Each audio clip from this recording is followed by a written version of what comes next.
Welcome to GeekStorm. It's warming up a little bit in Kokomo. Not too bad out there. It's still a little chilly. This episode is number something or other, and it's the middle of January. Yeah. Mr. Harrison didn't make it today. He gave us a reminder that he wasn't going to be here. Of course, the reminder really was just the only message. To remind somebody of something, you had to have told them earlier, and then you remind them. A reminder, so... Well, on the bright side, it wasn't like 8 o'clock this morning, so he gave us some leeway. 8 o'clock this morning. It wasn't like he waited until 10 o'clock and we're looking at our watches and all of a sudden, oh, by the way, I'm not going to be here. No, he's going to try to claim at some point that, well, I told you guys earlier, but if that had been true, which it isn't, he would have said that on the last episode, hey, everybody, I'm not going to be here next week. I'm going to take a wild guess and say, because last week, you mentioned, this week was going to be Lego week. Yeah. And he said, thank God I won't be here. He'll try and say, see right there, I told you I wasn't going to be here. No, that wasn't what that meant. That I know, I'm just saying. He'll try and twist that around. Excellent. Well, so we're gathered today by our producer, Mike Dukes, who will be joining us to talk about all of the fun and interesting things. So first off, we have to start off with the most important thing of the week. And that is? Well, I think it's more of almost a warning this week. There is a stalker, a home wrecker, possibly a predator that has been invited to perform at Wabash at the Honeywell Center. I speak of Rick Springfield. He will be performing on January 24th. Now, if you know the history of Rick Springfield like I do, he once had a friend. Just one? At least one. I can't remember his name off the top of my head. Anybody? Rick Springfield's friend? I think it might have been Jesse. Now, Jesse, didn't Jesse have a girl? He did have a girl. And this is where the problem started with Rick. There was some stalking, as I said, some attempted home wrecking, some predatorish-like behavior, because Rick is quoted as saying something to kind of, I know that they are making love together or something of that nature. Now, they're looking at windows? Exactly. Now, I don't know if he was abusing his power at work and using his drone predator style No, all right. Maybe he had bugged her cell phone. I don't know, but it was inappropriate. So, Rick Springfield will be performing at the Honeywell Center in Wabash on January 24th. I love Rick Springfield. I will absolutely be there. Are you going to yell, stalker? I probably will. But it's it's kind of a fun little thing we do on Facebook. Every time I hear Jesse's girl, gotta go straight to Facebook and go, there's this guy. And he just cannot get over the fact that he will never have this woman in his life. It's been like 25, almost 30 years or something. He still can't figure out that it is Jesse's girl after all this time. Talk about hanging on. That's a long time. Yeah, I mean, come on. He originally talked about it on a vinyl format. And we went to a tape format, then a CD format, the digital format, to go all the way back to a vinyl format. That's a long time to carry a torch. Yeah, so Rick, get over it, but I'll probably pay. Now, there's like 3 different levels of tickets. You can be in the balcony for like $36. You can be in the main area for like $56, and then you can be in the orchestra pit, which I guess is like the Rick Springfield mosh pit, for like $126. Wait. How do you mosh to Rick Springfield? I think you just have to bring a girl named Jessie, or be Jessie and bring a girl. Then wouldn't it be a Jessie pit, or it a Jessie's girl pit? An Uncle Jesse, maybe. You ever notice you never see Rick Springfield and John Stamos ever together? It's like he's like Jekyll and Hyde of age. They got the same hair. Yeah. Same look, same hair. They don't have the same accent, but other than that. So that is the most important piece of news that we need to be talking about. Now, that's a public service announcement right there. I think so. PSAs are important, GeekStorm followers. So what have you been up to this week, Mike? What geeky things? Because Mike's not here, so we don't have to just talk about movies and TV. Because if Mike had been here, all I would have heard about was the Academy Awards and some other crap that I don't even care about. So let's talk about actual geeky stuff, like video games or toys or some Kickstarter cool stuff you know is going on. Kickstarter cool stuff. You put up, I saw. Which one? The Shadows of Esterin? No, the video game. Oh, the Shadowrun. Yeah, man, talk about some money coming in. So Shadowrun is a cyberpunk, futuristic crime kind of thing going on. Futuristic cyberpunk, but you also have the fantasy elements, elves, dwarves, Trolls. orcs, dragons. They've all always been there. And then there is this eruption of magic, and suddenly they reappeared. So now society has elven sorcerers and hackers, and you've got dragons that run corporations, and Shadowrunners are what your basic characters are called. They're the ones who run around in the shadows doing things for these bigger corporations that more or less rule the world. Okay. So they just did a Kickstarter for, I believe it's a video game, a second video game, almost a sequel to something they did last year. And they wanted, I want to say they put out, it was $100,000 that they'd asked for to, make sure that this project would happen.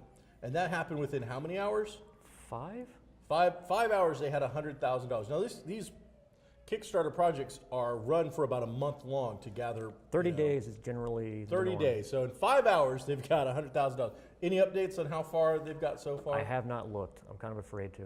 It's going to be an astronomical amount of money, and I'm under the impression though that your pledge, bid, whatever you want to call your Kickstarter donation to get this thing going, doesn't even include a copy of the game. You still have to actually buy the game this time.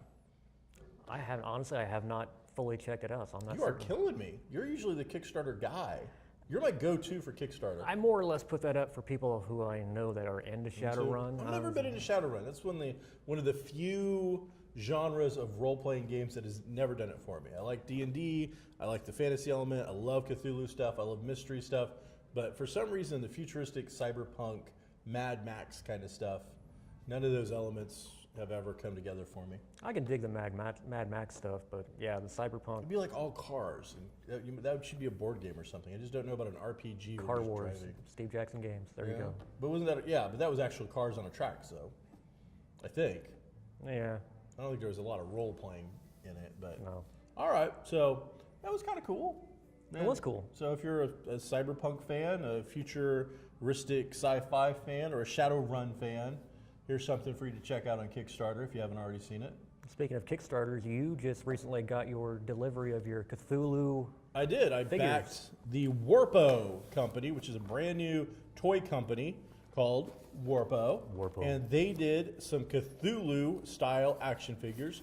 Cthulhu, the creation of Howard Phillips Lovecraft, is a dark mystery, suspense kind of a feel in a region of kind of New England for the most part. Some bits of it stretched across the world, but for the most part centered around his stomping grounds of the New England area. And the idea is you have crazy cultists and outer alien entities. For the time, it really was sci-fi horror. People like to categorize it more in just pure horror, but really for him, it was a lot more sci-fi. Sure, I agree with that. Well, this company put out a line of toys based on the Cthulhu brand, which is pretty much public domain at this point. And so in my box, these are old style action figures. These remind me very much of something called Adventure People that Fisher-Price put out in the mid to late 70s. Somewhat also maybe reminiscent of the early Star Wars figures where you have very little articulation. The legs go up and down, Legs and arms, the arms go up and down, and the heads turn, and some limited accessories. So like we have the Spawn of Cthulhu, and it comes with a Eldritch Tome. Is that a Necronomicon? It's probably, well, I don't know. There's so many of those, but it's got, they all came, well, not all, but the idea is they came bubble carded, just like your old figures would have been. It's got a little gold foil. They've made up all this logo and whatnot. So for a Kickstarter for a brand new company, these came out pretty quickly. There is a cultist Cthulhu worshiper. Well, you always got to have a lot of those. He comes with a cool little plastic cape and a kind of Cthulhu-inspired cane/staff. There is also the professor, the Cthulhu investigator, who is actually the only good guy in the entire set. There was, if you got further into the Kickstarter, if they'd made more money, they were going to do an actual Lovecraft figure, which kills me that they didn't do it. That one kind of hurt. But I'm he always comes with a surprised there's Cthulhu no idol female on and here. a gun. What's that? I'm surprised there were no female figures. No, well, not a lot of those running around in the Cthulhu mythos. And then you had probably one of the best figures besides the professor was the Deep One, servant of the cultist. Kind of a big, bubbly looking figure. I easily could have seen him in a Star Wars figure or something else, and he comes with a little harpoon thing. If this was a Star Wars-like figure, these would be the ones that kids would be wanting a lot of. Sure, they would have been only in Europe or something. Then as part of the Kickstarter promotion, if they got more money, and they did, you got a different version of the Cthulhu, Spawn of Cthulhu. You got the Conjured Cthulhu, which is a translucent green in kind of the mail-away sack card. And another version of the cultist, but this one is the High Priest, which is exact same kind of figure, just different color paint job. And his staff is also translucent. So really high quality for what you're looking at. Really cool, fun stuff. Very, very happy with this whole product. Really think Warpo did a great job. These are beautiful looking figures. The bubble and the cards and all that all have a great look. I mean, these really do look like something that would have been right next to the Filmation Flash Gordon action figures that they put out back in the day, or the Clash of the Titans movie figures that they put out. And quite frankly, these look a little better. So they were going with an old school feel, and instead I think came up with reinventing the old school. So yeah, pretty awesome. Well, it's cool. I mean, even like the little accessories. This investigator has a little idol of Cthulhu, just like out of the story Call of Cthulhu. And a gun. And you gotta have a gun. Gotta have a gun. Blow your own brains out. You go insane. Gotta save the last bullet. So that is currently what I've got there. I'm still waiting on a few other Kickstarters to come in, but that is the one that has showed up most recently. I've backed several games, and so we'll see. Pretty excited. I'm still waiting on my Call of Cthulhu 7th edition to arrive. Yeah, but you've actually started receiving pieces and elements of that Kickstarter, correct? No. Oh, I thought that the PDF, yes. Now Oh, the no, I thought you horror, had the received horror the on the horror. Orient Express. Was That's that a just different? separate. Oh, I didn't know that was a different Kickstarter. Horror on the Orient Express. Man, I started wish about- I'd back. You wanted to back that. I wish I'd backed that. That thing was a beautiful book. It's awesome. But I'm sure that eventually they will print that probably. Oh, they will. For the general public, and I'll get a chance. They've They won't already- get necessarily all the extras. They've already said they will, but the price will be jacked up a bit. Yeah, luckily I get that at cost, so that one I can do with. So I don't think there's anything else going on at Kickstarter right now. We didn't really. Next week I will find something and we can talk about it a little bit. Kickstarter element. Next year is the 20th anniversary of the Deadlands role-playing game. Mm-hmm. So they're kind of gearing up, and I think either this month or next month, they're going to have 2 Kickstarters. They're going to start simultaneously. One for a graphic novel Okay. being put out by Visionary Comics. Cool. And the other is a big campaign book for the game. But the two are going to kind of go side by side. Very cool. That sounds like fun. So, in the world of comic books, in the world of comics, this week there are several cool books. We're only going to really talk about one, and that is Marvel getting their hands back on the Star Wars franchise. When Star Wars first came out in, 77, 78, they put out a comic book. Marvel had the rights, and they ran like 113 issues, something close to that.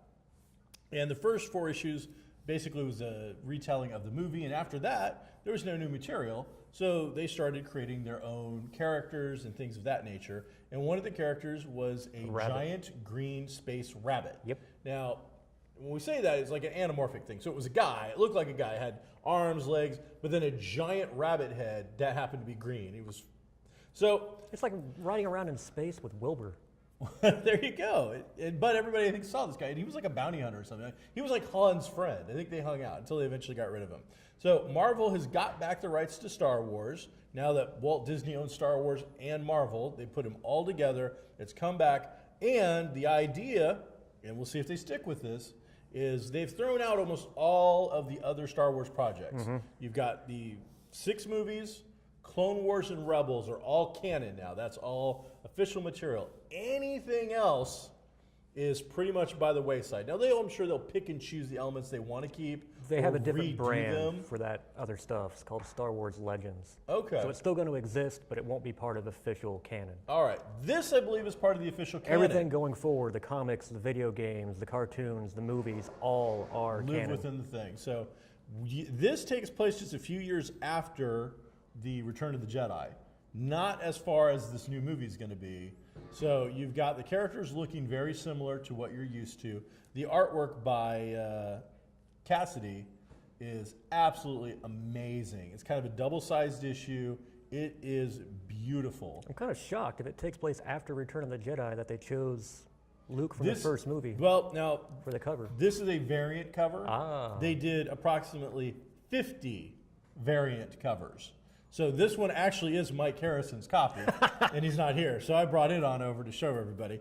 But the other one has a different cover, but it is almost all the main characters from the movie. You're opening Mike's copy? Yeah, I don't have a problem with that. Oh, all right, carry on. So let's see here. I thought there might be a cover shown of the original cover, but it appears I might be wrong about that. I was going to show that, but maybe you can find that somewhere and put it up. But either way, absolutely beautiful art, a very long, lengthy story, and no waiting around. You're going to get Chewbacca and Han, Luke, Leia, the droids, Vader, all in the very first issue. Vader? Looking amazing. Yeah? After Return of the Jedi? Huh. So we'll see if it's flashback or if it's Luke having some kind of screwy memory thing, or if this whole story might be a flashback, because it definitely shows some different elements that are a little peculiar. Well, like Luke, that costume there is the same one he wore at the award ceremony after the first movie. I would think after Return of the Jedi, he'd be in his all-black Jedi getup. And that might be, because I do show a big scene. I think it almost ended with And he's using a blue lightsaber. a scene out of the award ceremony. So we'll see what it's all about. But check it out. They did a huge print run. I actually sold out. I under-ordered, so my mistake on that. But they had like 1 million print run. So whereas I sold out with my 20 copies, they're all over the place. So public service announcement.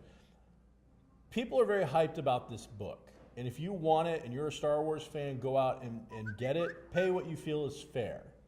If you're an investor, if you are somebody who is going to speculate, avoid this book. People are snatching them up very quickly and they are disappearing. Absolutely. Supply and demand, I know how it works. Went to a couple of those classes, own my own business. However, this is also the same kind of book because of the print run and because this is Mike's copy. It went straight from a box from the company into a bag and board. He'll probably never read this copy. Me pulling it out and showing it and flipping it is probably the most this book will ever be touched. All of these 1 million copies, which is, I believe, if I'm accurate in this, is the most printed book since like the X-Men back in 1991 or 92. Wow. The largest print run of a comic book in forever. So, because of that print run, eventually these will get dumped back onto the market. Yeah. And you will be able to find one incredibly inexpensive, at least at the regular cover price. So do yourself a favor, and for the normal copies, wait. But again, if you're a Rabbit fan, I understand the need to want something immediately, that's fine. Just know that in 10 years, 5 years, whatever, when you track me down, you ask me, hey, will you buy this precious collectible from me? I'm probably going to say no or offer you 50 cents. So, because it's overprinted. Well, I know for a lot of people, the draw isn't so much that it's a Star Wars comic because we had those last year. It's the original group of characters back again. That, I think, is why this new movie is getting so much attention. Yeah, it's Star Wars, but it's Star Wars with Luke and Han and Leia. People who hated on the prequels can now ignore those and focus back on this. Back on this. And we got, what, December 18th? Yeah. The new movies are coming out. So December 18th, we get the new movies. Disney now owns the franchise. Why are we not hearing about a re-release of all 6 original movies leading up to this? I'm still waiting for that to happen. That, and I'm expecting they may give you a version, go back prior to when Lucas messed with things. So Han will shoot first again. And he always did. In here, he always has. So I have a feeling that you'll see one of two things happen. That is, we will see a release of all 6 movies before the 7th movie, either one a week or one a month, is what I would guess. So I think we'd have to start in June or something like that. June, July, somewhere in that area. Take 12, subtract 6, blah, blah, blah. But the point being is, it's nothing but money. I mean, they've got $1.3 billion invested in the Star Wars franchise. That's what they got it for, which in my opinion is a steal. They walked away with this property. Now, I'm under the impression Lucas got a bunch of Walt Disney stock, and he still has rights to certain things and elements, and a lot of the money he made, he gave to know. charity. Did he? Yeah. I mean, it's not like this guy's hurting for money. He's got more money than he's probably. And he's still working too. He's got a movie coming out this week. Does he? Is that the Light and Magic thing, the animated thing? So he's got stuff coming out. Huh? Strange Magic. All right, there you go. Strange Magic. Strange Magic's coming out, which we'll see. It probably won't be nominated for an Academy Award for Best Cartoon, but that's on George Lucas. And that was interesting because he recently came out and admitted his plan. You know, they thought that he had written out some scripts, you know, some outlines for episodes 7, 8, and 9. Well, now he's come out and said, well, actually, I was ready to do episode 7 in 2015. I was going to do it, and then I was going to sell it. But he just got married, has a new child, wanted to spend time with them, so he thought it'd be easier to take hands off completely instead of doing one and then wringing his hands as someone else came in and messed with it. Well, so it would have been a little weird. I mean, it would have been, because you know it's going to be another, at least a 3-movie arc, bare minimum. So you're going to come in, do the first arc, and then sell off the rest of it so that somebody else has to come in and finish your 2 movies. That doesn't make a lot, logically, in the way Sean thinks, that doesn't make a lot of sense to me. So, but either way, I'm really excited. I hope we get that lead in. If you ever wanted to get my money to watch those 3 prequels again, that's the only way you're probably going to get it.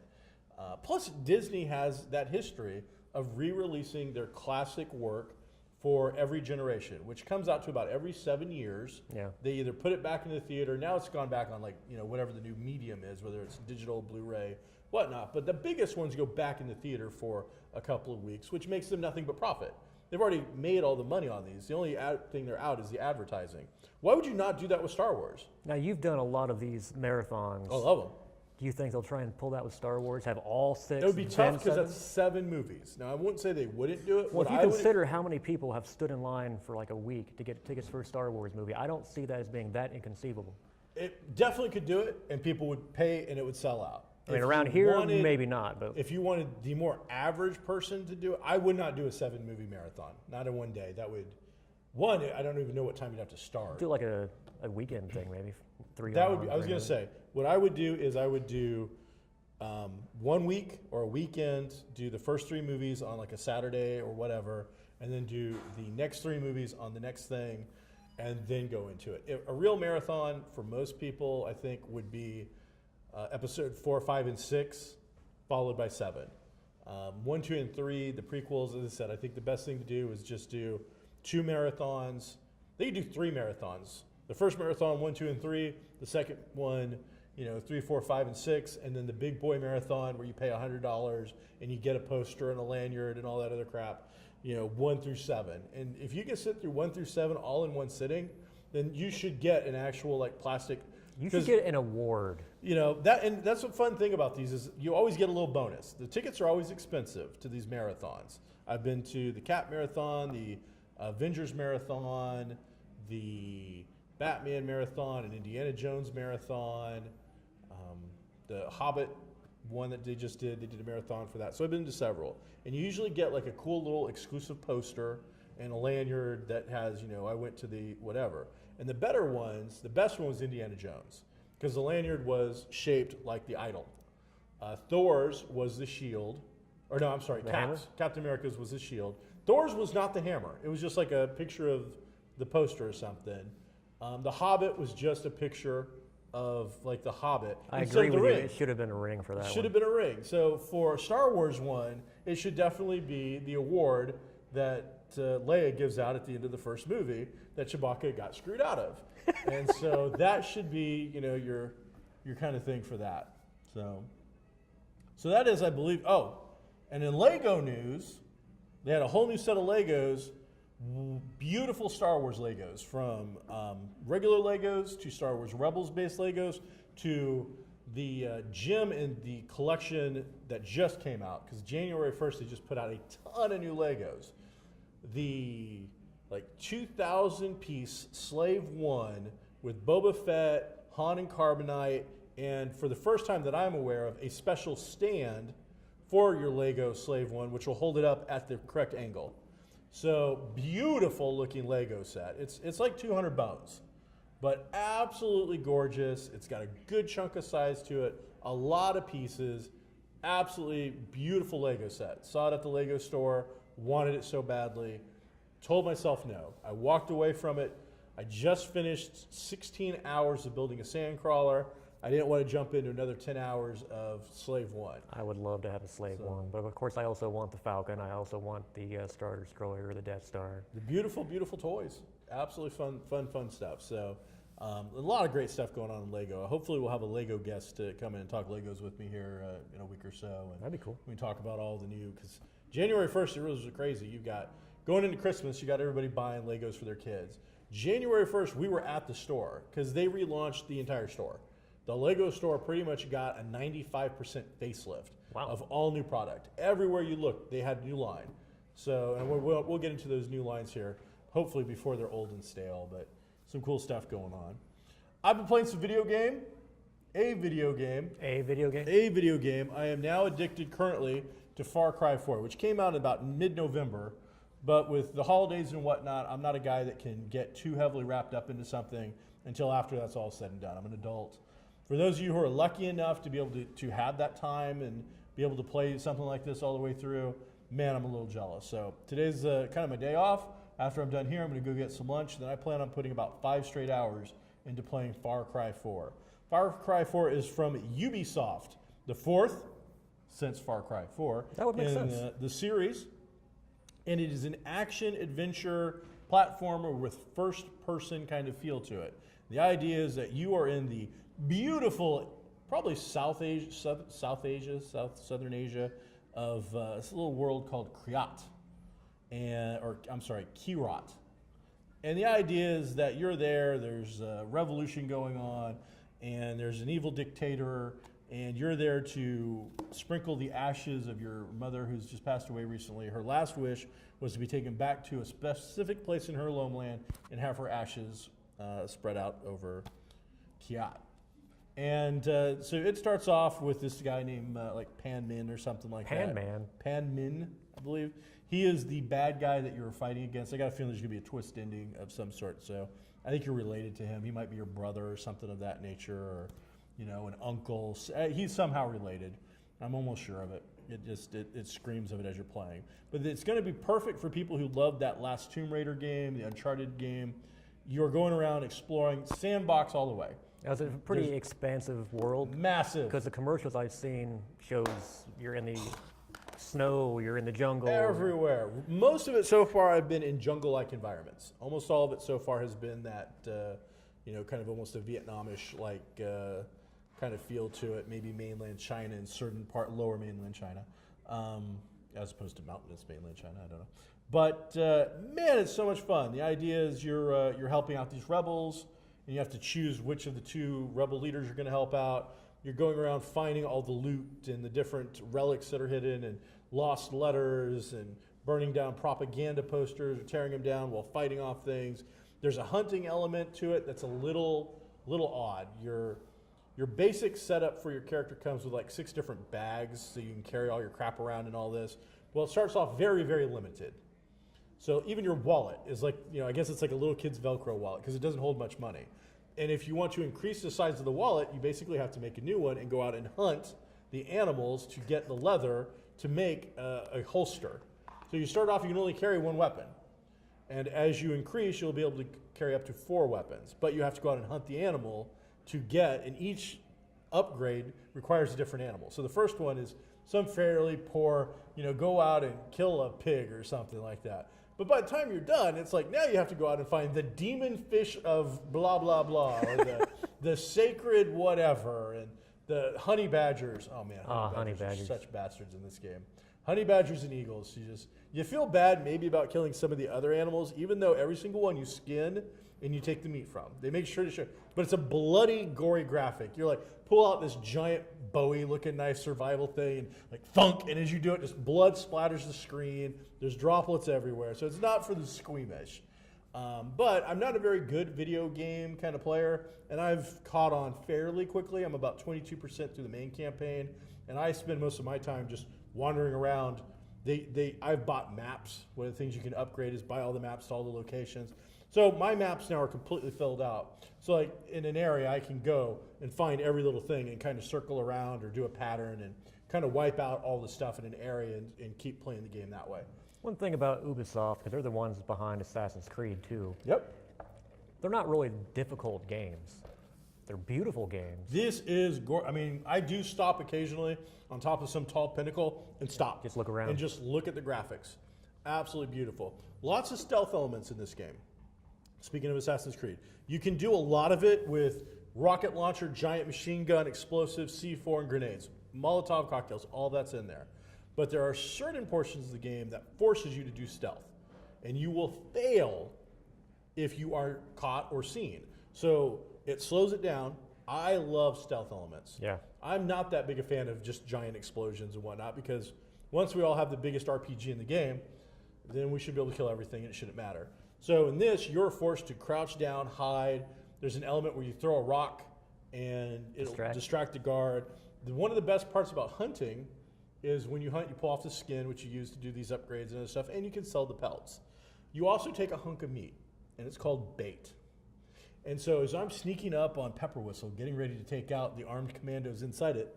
They have armed commandos? I would be like maybe up on the balcony hiding, and then I would throw the bait down into the thing. And then all of a sudden, a wild animal who wants to eat the bait rolls into camp and starts tearing the hell out of everybody.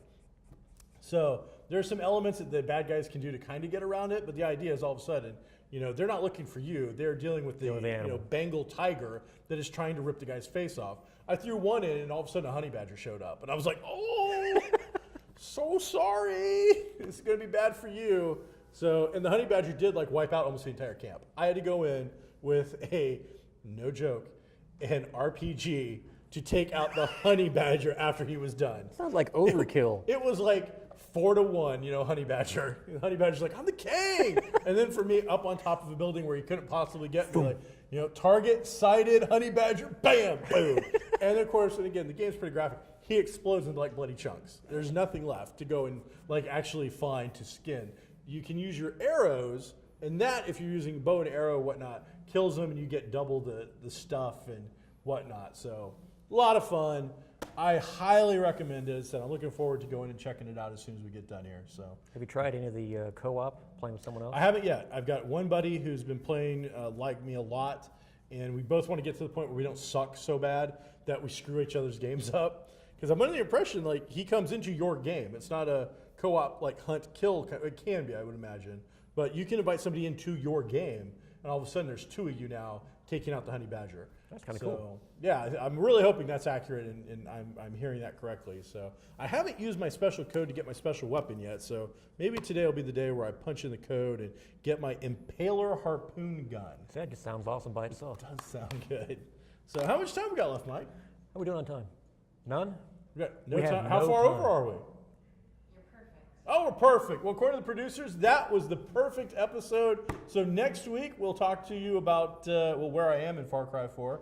I would imagine Mike Harrison will be here. I'll probably take the week off. He can talk to you about the Academy Awards because he cares about that. And seeing the Lego movie didn't get nominated for Best Cartoon, the Academies can pretty much go screw themselves because they're a joke. Pretty much.